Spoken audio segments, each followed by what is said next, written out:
ఈరోజు మనం ఉసిరికాయ చారు చేస్తున్నాం. ఉసిరికాయలు మనకి ఈ సీజన్లో ఎక్కువ దొరుకుతాయి అండ్ చాలా మంచిది. సి విటమిన్ పుష్కలంగా ఉంటుంది.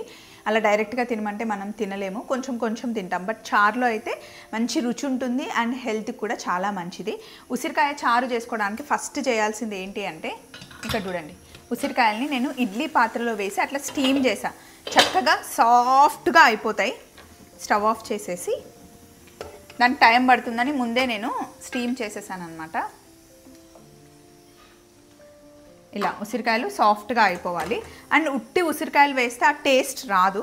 దానికి బేస్ కోసం మనకు కొంచెం పప్పు ఉండాలి. పెసరపప్పు అయితే కాంబినేషన్ బాగుంటుంది. పెసరపప్పులో కొంచెం నీళ్లు వేసి ఉడికించాను అండ్ ఉసిరికాయల్ని స్టీమ్ చేశాను. ఇప్పుడు నెక్స్ట్ ప్రాసెస్ చూద్దాం. ఇప్పుడు ఉసిరికాయల్ని జస్ట్ గిన్నెలో వేసేయండి. కొంచెం మ్యాష్ చేసేస్తే మ్యాష్ అయిపోతుంది. ఇందులో ఉన్న గింజలు తీసేసుకోవడమే. సో అన్ని గింజలు తీసేసాను. ఇంకొంచెం మరీ పెద్ద పెద్ద ముక్కలుగా ఉన్నాయి కదా, ఇలా అంటే సాఫ్ట్గా అయిపోతుంది. ఇప్పుడు పొయ్యి మీద గిన్నె పెట్టేద్దాం.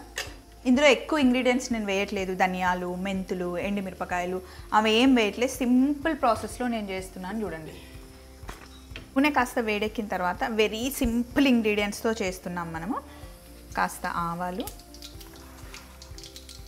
జీలకర్ర, ఇంకా ఇందులో వెల్లుల్లి వేసాను. కాస్త కచ్చాపచ్చగా దంచేద్దాం.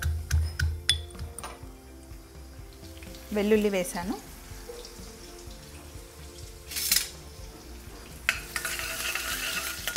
అలాగే కొన్ని పచ్చిమిర్చి, ఒక 2 ఎండుమిర్చి కూడా వేద్దాం.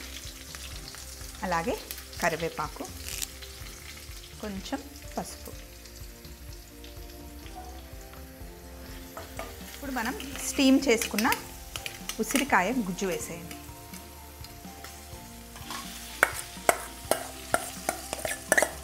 తాలింపులో వేసి కాస్త వేగిన తర్వాత ఇప్పుడు ఇందులో నీళ్ళు వేసేసుకోండి.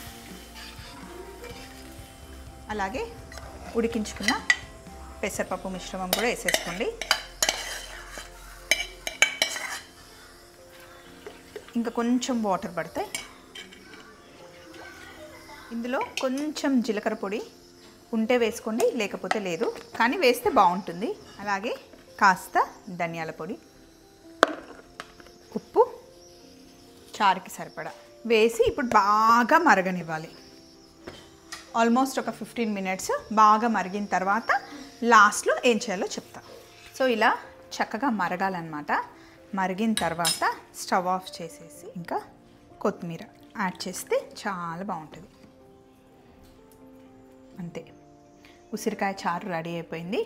నా స్టైల్లో నేను చేశాను, మీరు కూడా తయారు చేసుకోండి. అసలు సూపర్ ఉంటుంది. ఒకసారి ట్రై చేస్తే కనుక మీరే వదిలిపెట్టరు. మళ్ళీ ఇంకొక రెసిపీతో కలుసుకుందాం. Take care, bye.